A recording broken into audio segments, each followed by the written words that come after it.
All right, well, welcome y'all. I know it's almost lunchtime, so we will make this as engaging as possible so that you're not super hungry before you have to break for lunch. My name is Allison Espy. I am the coordinator for the Als Pals Student Mentoring Program at the University of Alabama. I do have a master's in education from Middle Tennessee State University.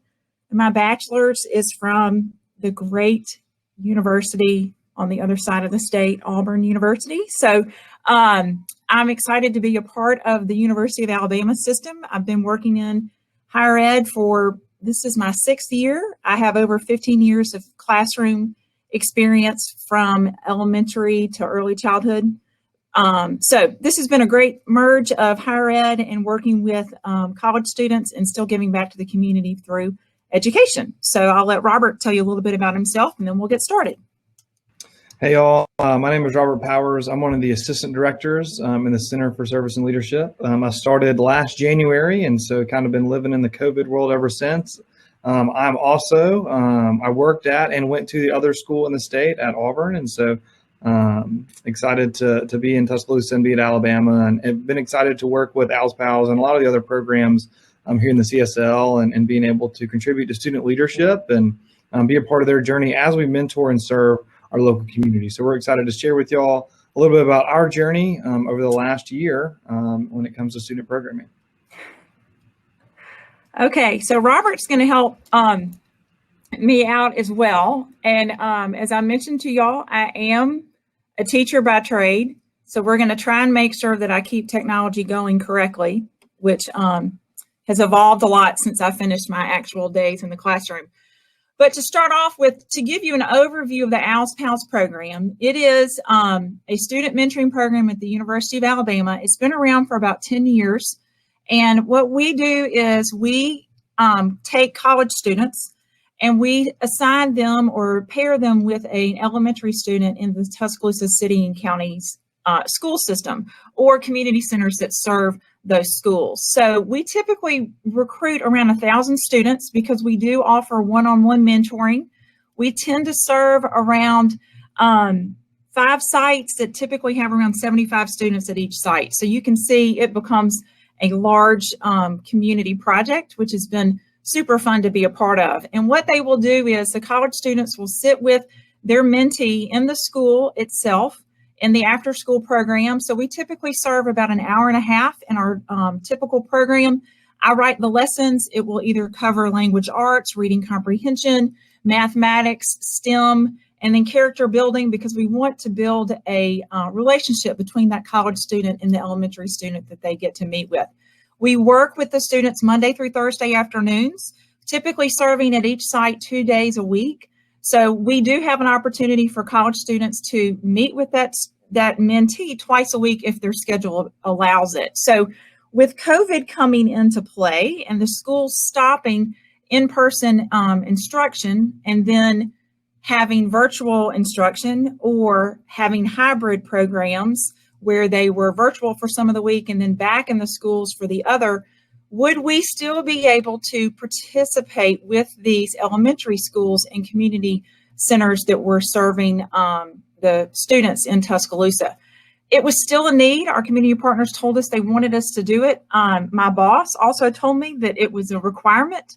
So I started to figure out how could we move from a successful in-person mentoring program that developed relationships with these elementary students and a college kid on a virtual platform. So what I want to do with you today is to share with you how our program came to be and what I learned through that process. And I think you can take to any program that you may have right now that you have been trying to figure out how you can transition to the virtual world. So the 3 components that really stood out for me in my process were obviously 1, communication and dialogue with my community partners and who I was doing this in-person program with to move it to the virtual level.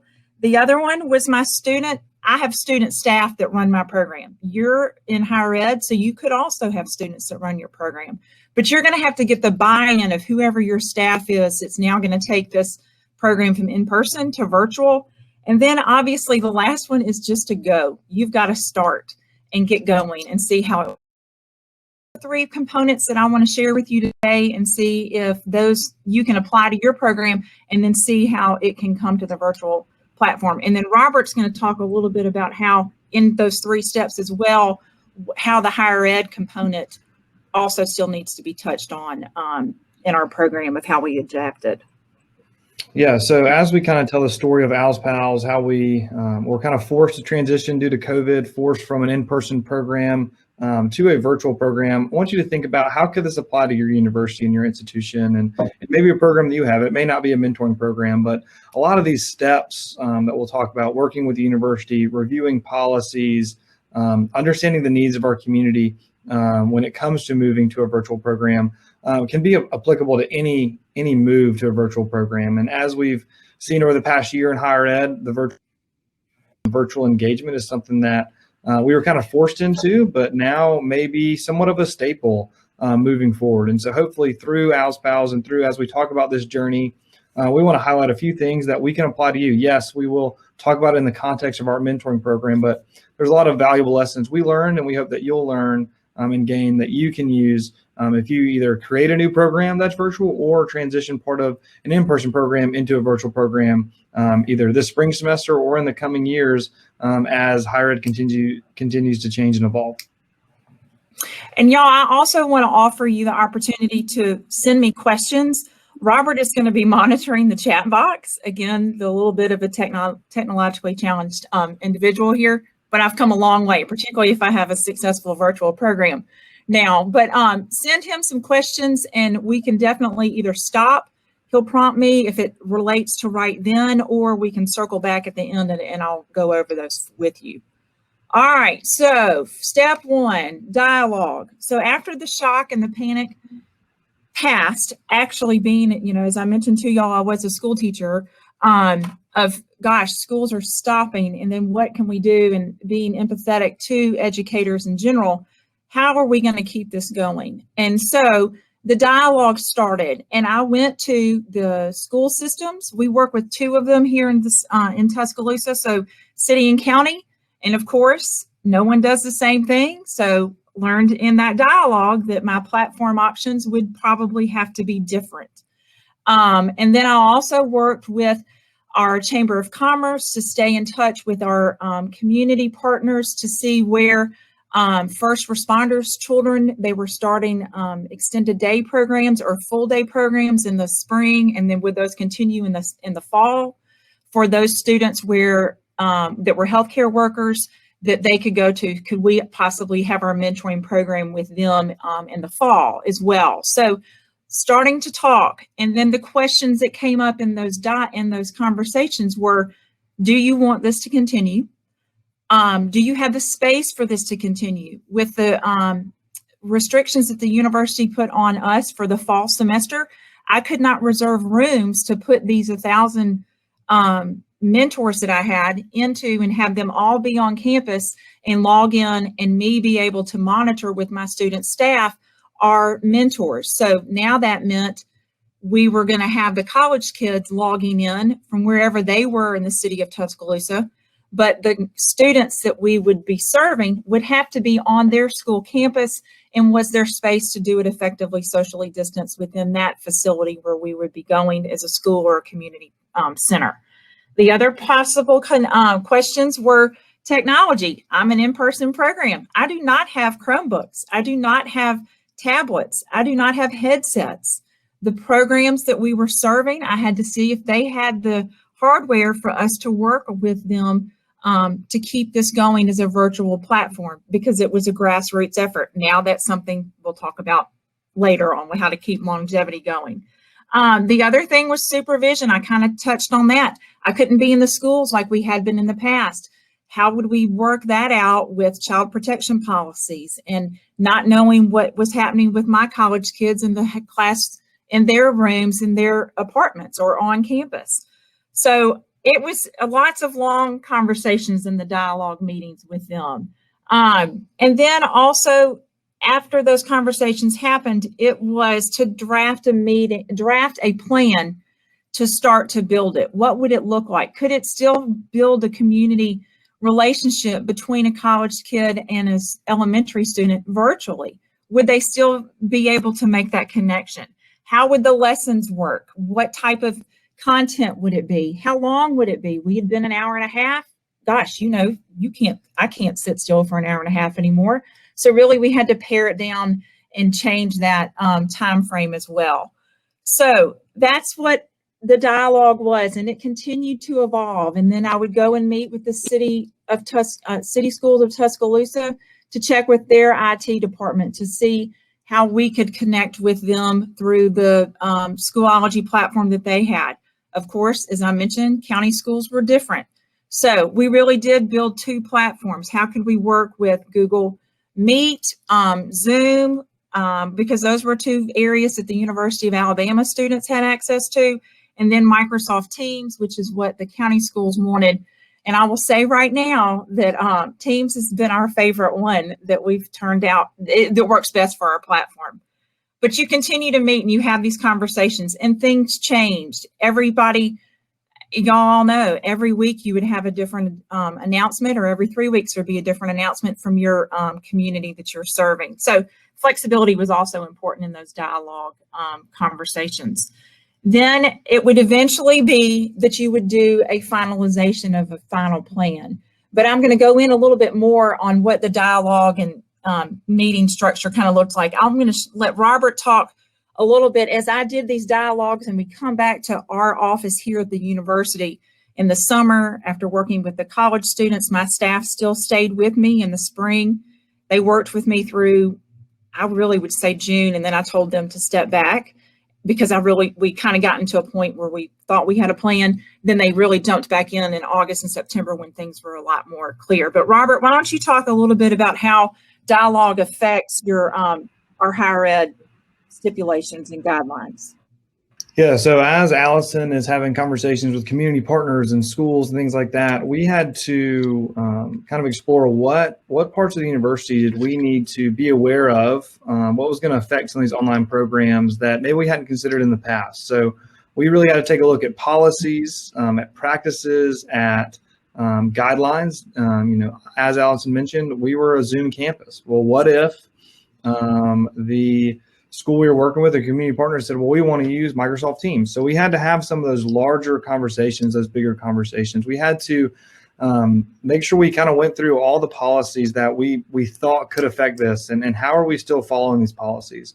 Once you have an in-person program or an in-person event, through the years, you've been able to refine and change that program to ensure that it's in line with policies.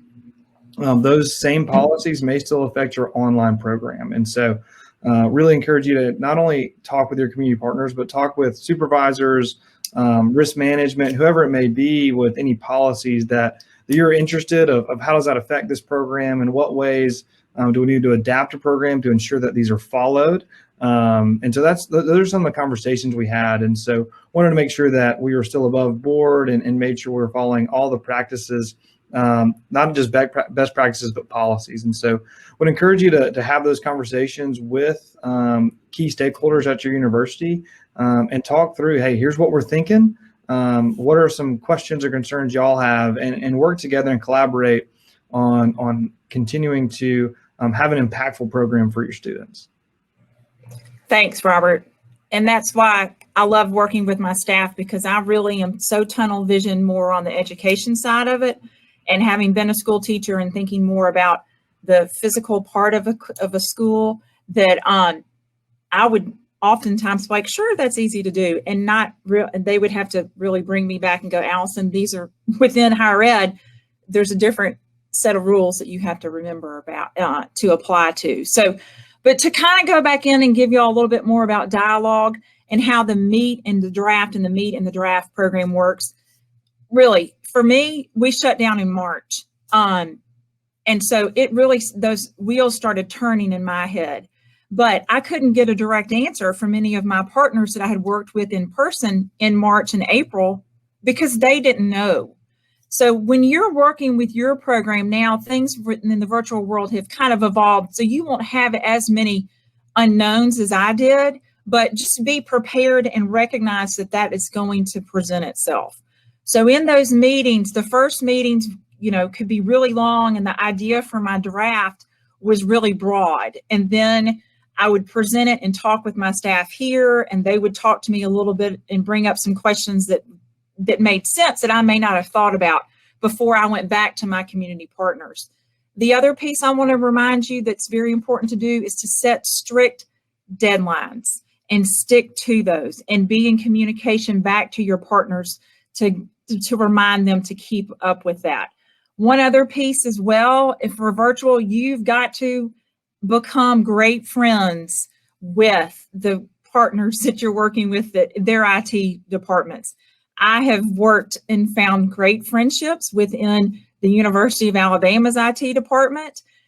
They've understood how to interpret my strange explanation of how I thought Google Meet worked, or how Zoom worked, or Microsoft Teams, because I was explaining it from trying to get the understanding of what the University of Alabama's access as a student was to Zoom and Google Meet versus what a student in the city of Tuscaloosa and the county of Tuscaloosa had access to on their platforms. And just to give y'all an FYI, they did not talk. They did not communicate. So they were separate.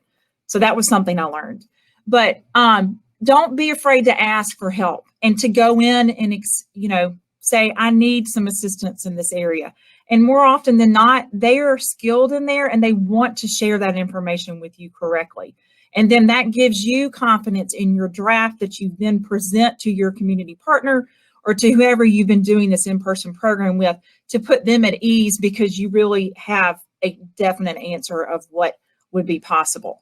So, I mean, as I said, we started I started in April and March and April and May with ideas, and then it just continued to evolve.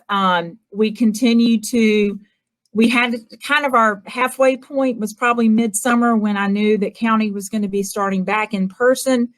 And then, but really working with that particular community partner, those students within Tuscaloosa had not done any virtual learning at all until they were getting back onto campuses in August, where the city school students had done some virtual. So that was a learning curve that I had to keep in, as well in my draft that I was doing and trying to put into place. I didn't want to make it so complicated that it would intimidate the teachers and the support staff at the schools we were working with, or community centers, as well as the students.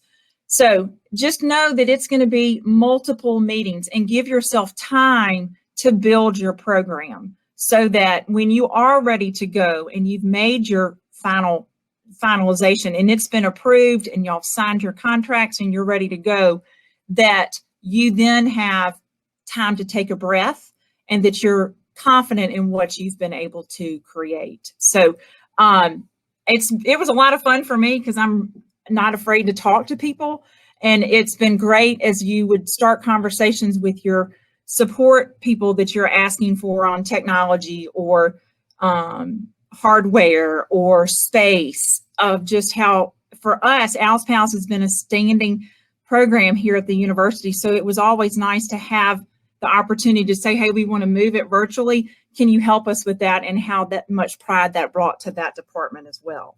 So just know, just give your space, your time out there. So what did it finally look like? So here is Als Pals virtual fall program and what we were able to accomplish and start and go with on September 9th of 2020.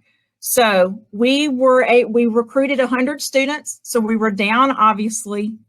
We served 100 students across the city of Tuscaloosa. One of the big accomplishments that I had this year with the virtual program, we were able to serve a community center in Greene County, Alabama. So it's further out, it's further away than what we've ever been able to serve in person. So that was a huge, it was a challenge, but it was a great success. So that was a lot of fun for us. We had 300 UA students participate in the fall. Again, it is a 10-week program, Monday through Thursday, 3 to 5 p.m. We were not with the students for an hour and a half like we had been in the past. What we were able to do was do additional mentor training for our college students online. So they would meet 30 minutes in these meeting rooms through either Zoom or Microsoft Teams. and they would work on curriculum that I had created along with my student staff that explained about mentoring and gave them skills for that. The lessons were considerably shorter. We were with the students in the educational component for 45 minutes. Our new terminology is a PAL pod. So instead of one-on-one mentoring, and this goes back to what Robert mentioned to y'all about our policies, with child protection policy, and my college kids really were the proponents of this. They felt uncomfortable being one-on-one from their house or apartment or in a classroom here at the university. They didn't want to be one-on-one with their mentee. So we've created PAL pods. And that was great for me to see how the lesson would transition with 4 people interacting in the lesson versus just 2. And so that's been a lot of fun. And they would have competitions amongst each other and have names of their PAL pods. And that was really neat. And we still serve those same grades, 1st through 5th grade. And we were able to work with schools as well as community centers, as those were the ones that were still aiding in helping out our first responders within Tuscaloosa. So I was ecstatic. It worked. We had great success. And so we're building on that again for spring, getting ready to start actually next week. So the next thing was student buy-in.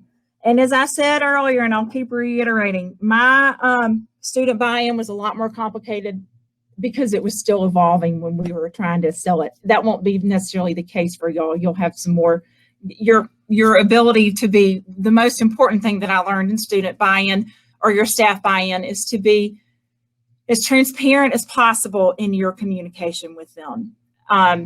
That was very hard in early stages of COVID-19, but you've got to give them what you know as soon as you know, and then let them process it and give them the opportunity to communicate back to you what they think about that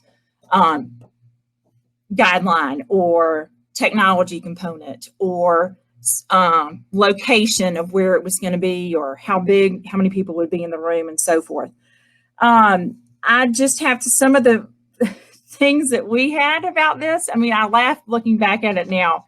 Lots of rolling of the eyes when you would start to say this, a lot of huffing of, oh gosh, are you really saying we have to use Microsoft Teams, as I mentioned before? They were so easily, didn't want to deal with it. But that's the other part. I've told you I'm technologically challenged. I could not have built this program without my student staff.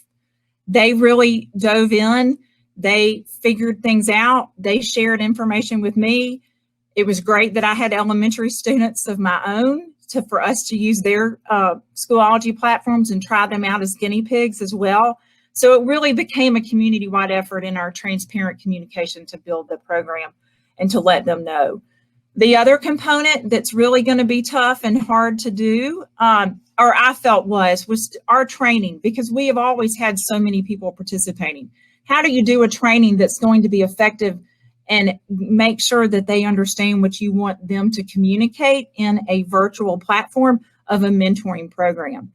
It's just, how do you do that and so they don't get fatigued in the meetings that they have in the for training? Since we couldn't gather together, it all had to be virtual.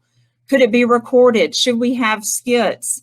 Would that be better? You know, my student staff, some are a lot more outgoing than others, and to tell all of them they had to participate virtually in a training didn't necessarily work. So how do you compromise and let the students explain that to you as to what they feel like they can contribute as well? Allison, sorry to interrupt. Yeah. Question from the chat, and you kind of touched on this a little bit, but what are some ways, other than you talked about being transparent, but what are some other ways that we kind of got the college students to buy in, and kind of what was their general, you mentioned kind of the eye rolling and huffing and puffing, but what was kind of the general initial reaction, and then how did that reaction change over time? Okay, those are great questions.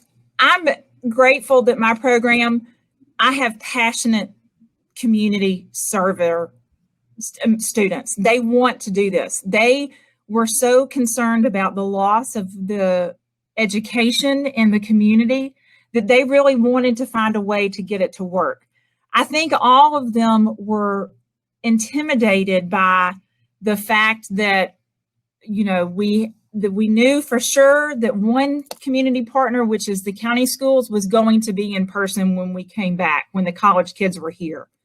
And so when I told them that the only thing we could do with them was Teams, and I mean, the kickback was, Allison, have you asked, they would write down a statement and they would say, this is what you need to ask the IT people at the county school board.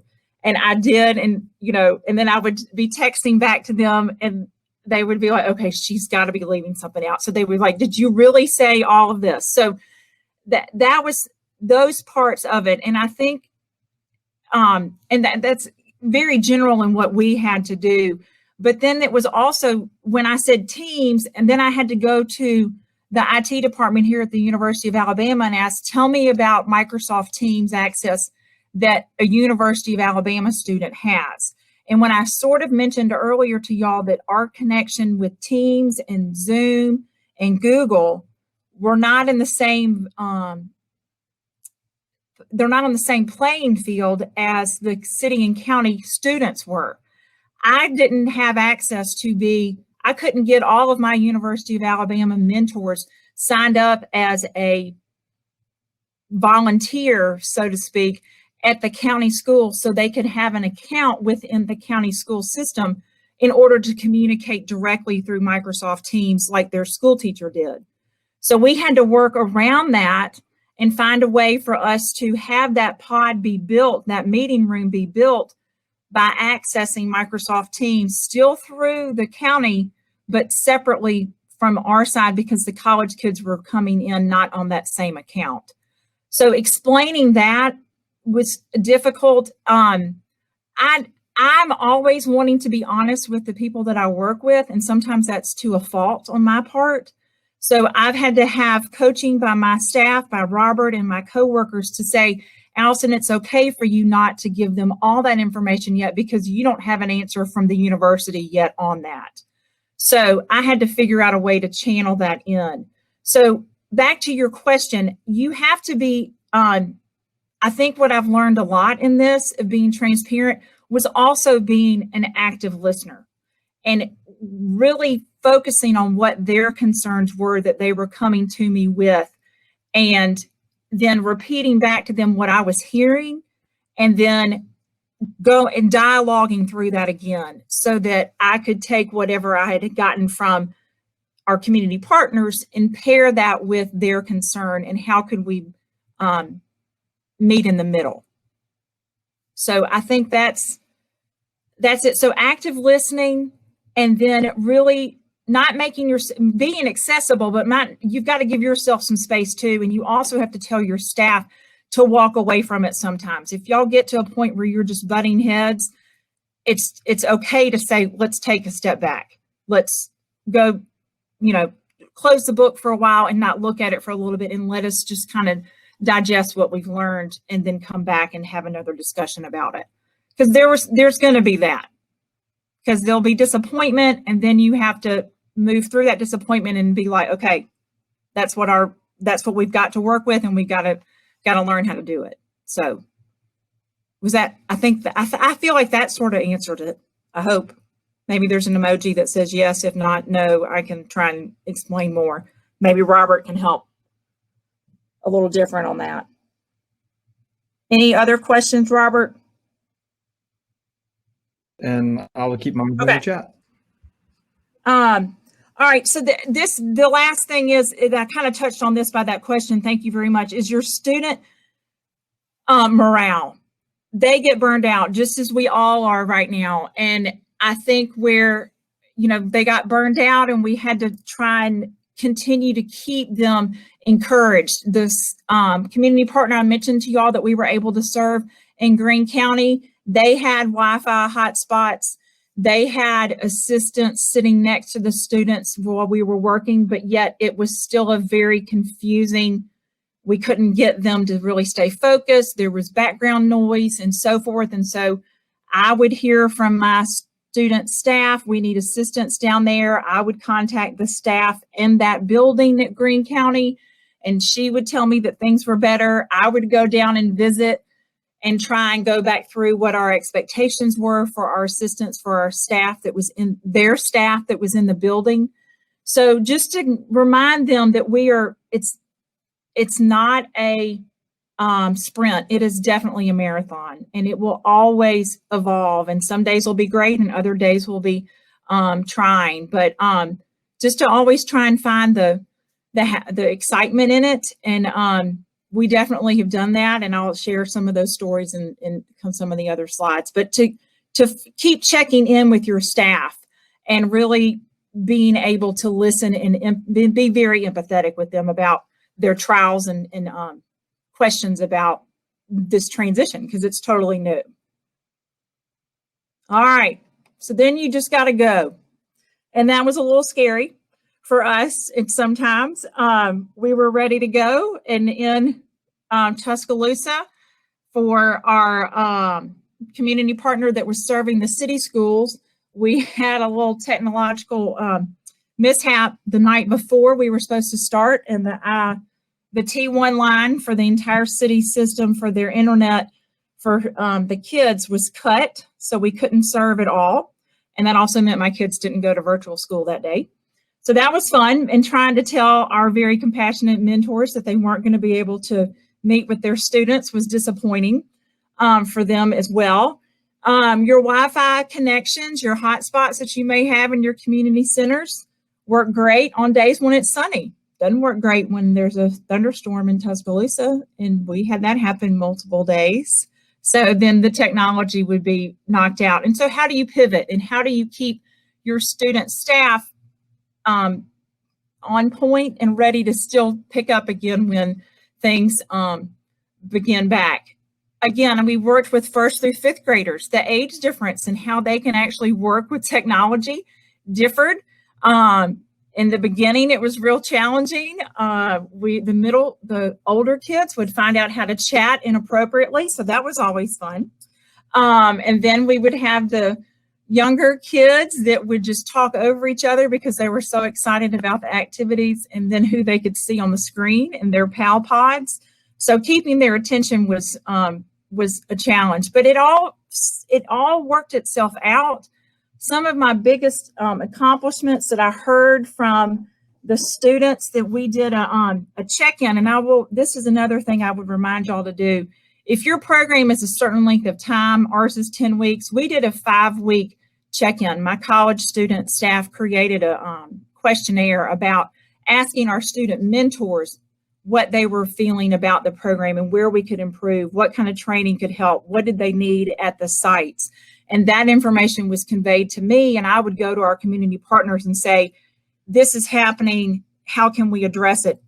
Again, I probably had already addressed it before then, but definitely give yourself a check-in at the probably midpoint, and then do a follow-up exit survey at the end about how everything went and how you can continue to evolve your plan, because it is probably going to change. But back to my some of our successes, as I mentioned to you, it is not a sprint, it is a marathon, and you have to allow yourself to be ecstatic about successes. So our biggest one for Greene County was that school was all virtual in that county. When they did go back in August, they had virtual schooling in that county, and those students had never interacted really with their teachers on a virtual platform. They were delayed 9 weeks to start their school. So this community center was doing programs with them during the day, and then we would come in the afternoon and also do interaction with them. But they told me that the students that participated in the Als Pals program in Greene County, when they did start to do their lessons and have their meetings with their teachers, they were more willing to ask questions and participate and interact with that educator because of the interactions they had had with us as their mentors. So that was huge for my college kids to tell them that. The other success was some days it would take us almost 30 minutes to get people into their meetings. That died down each week. And then I would say at one site, our largest site that we served, finally by week 4, was in the group chat with them, and everybody was in a meeting. All 75 students were in their PAL pods meeting for the entire 45 minutes. And so that was just a huge success for us as well. And And then also the success of the college kids being able to participate and do something while they were back here in the Tuscaloosa community in the fall. That was really, really important for us. We were one of the few still able to have a consistent program on a weekly basis of service. And so that was great. We really heard that back from the college kids. Aside from the technology difficulties or the background noise that they may have, they're like, it was great to see me connecting and having that real authentic relationship with somebody. So those are the things that I would tell you. And just know that once you start to go, you'll have hiccups and you'll have problems.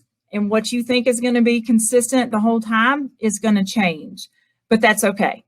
And that's part of the process of something that's new and something that's growing. So I have a video that Robert's going to share of our program in action. And then I think that's next. Mm-hmm. Yeah. So Robert, if you'll share the video, and then I'll stop with new opportunities if I even have time. But I really want them to see really what the video looked like then. So I'll stop sharing, correct, Robert? Okay. Yeah. If you could stop sharing real quick, I'll pull up the video.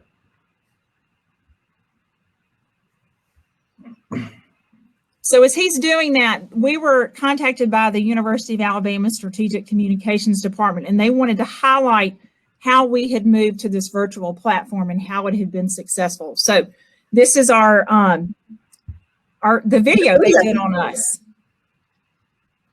Als Pals is a mentoring organization on campus where we partner with local elementary schools to pair up college students and elementary students to form meaningful mentorship. Traditionally, it's just been like in the classroom. We have kind of basic lesson plans. We go in and talk and hang out with the kids. But coming into the semester, we knew we were going to have to be online. So we wanted to leverage technology to support the kids and what they needed. So we're using programs like Microsoft Teams and Zoom to really be able to still make these meaningful connections, just in a very different way. Well, we understand how impactful the mentors are for these students. And with COVID, a lot of our students, obviously, around the country have missed so much time in school. And our goal, we said that if we're coming back, we want to make sure that students are safe, but also make sure that socially and emotionally that those students are taken care of. So we have about 75 MacBooks that our students are able to use. And they now are doing the same thing, except that person is not in the building. So they still connect with them. They help them with their homework. They go over different activities, and they continue to bond with those students. So our students are continuously looking forward to the conversations that they're having with the Als Pals, even though they're not able to come in the building. The mentees will see whatever the mentors are sharing. So they're kind of going through either a PowerPoint or a PDF, or using different websites to watch videos, or they can use the whiteboard on Microsoft Teams for an interactive feature. It's been really cool to see how creative certain people are getting. They space out in the hallway and they have their MacBooks in front of them and have their headphones on, and they are completely engaged. The kids are having a great time. The mentorship is still occurring and the impact is still there, which is just really inspiring to see. I think it's even more important this semester, especially with kind of the isolation and the disconnection with everybody. I think it's even more important to get involved. You can really get out and get involved in the community without, putting yourself at risk or having to worry about COVID and everything. So it's been a great way to help out the Tuscaloosa community and really kind of have a good time doing it. So we were really excited about that. And then the college kids told me how many views, and I think at some point we had around a couple of thousand, which was really exciting. All right, so I'll go really quickly into new opportunities. Just recognize that once you get started, I have started, people have contacted me. I have been talking to other organizations here at the University of Alabama, and just sometimes sharing conversations at my children's we were able to play football this fall. I would explain what we were doing, and then that may start to see if a church group wanted to try. I feel like I've turned into an octopus almost. I have arms going in all different directions, which is such a testament to my students, because I really wouldn't have known what to do, and I wouldn't have been able to stand here today and explain to you how successful we were if I didn't have them. And I probably wouldn't have really gone ahead when my boss told me I had to if I didn't have students that I knew really understood technology. So that even goes back to what the keynote speaker said this morning. Tap into anybody. It's okay. I mean, your younger staff members that are with you, but that's not to say that somebody my age and older is adept. So use your resources that are around you to help you learn about those new opportunities. And then Robert will also go again, as you have new opportunities and you expand your program, how does that, you still have to pull it back into and remember how that's going to work with the policies at the university. And then for also, I haven't touched on anything, and higher ed's going to bring this up, I know, funding. Yes, now I have to find funding for the new opportunity of the virtual platform of Als Pals, because not all of my community partners will have 75 map books available. So now I'm looking for ways to create that so that we can continue to serve and be a mobile Als Pals unit. All right, Robert, real fast on anything about how that might work. Yeah, I think Al's done a great job. So, we were kind of forced into this virtual world of turning a in-person program into a virtual one, but we've kind of stumbled upon a way to serve community partners that we weren't able to serve before. So we are hopeful and looking forward to the day that we can be back in person and our students can be back in the schools and have that in-person mentoring. But we have also recognized that now there's an opportunity to serve communities like in Greene County that are just a little too far for us to do any in-person. It's too far of a travel, but now that we know how a virtual program looks, we can serve those communities and still have our students interact with the students, with the mentees there, and still have an impactful and powerful experience. And so we're looking forward to that. We're looking forward to what the next chapter of Als Pals looks like. It's another opportunity for us to engage not only our students here on campus, but members of the community, and excited to see what that looks like. There are a lot of questions of how do we continue this? What does funding look like? What does staffing look like? But I'm thankful to be part of a university that we are encouraging innovation, encouraging ways to do things differently. So looking forward to what those new opportunities may be. I just realized I wasn't sharing my screen for my beautiful new opportunity slide, and y'all all got to see my office and me probably, doing something silly on a technological video. Any questions? I know we're almost done. Well, I hope that I've given you a little bit of information that will be helpful for you. Please reach out. I didn't put my information at the front, but you can find me at allison.espey@ua.edu, and I'll be happy to answer any questions or speak to y'all about anything on trying to go virtual. So y'all have a great weekend, and I really appreciate your attendance.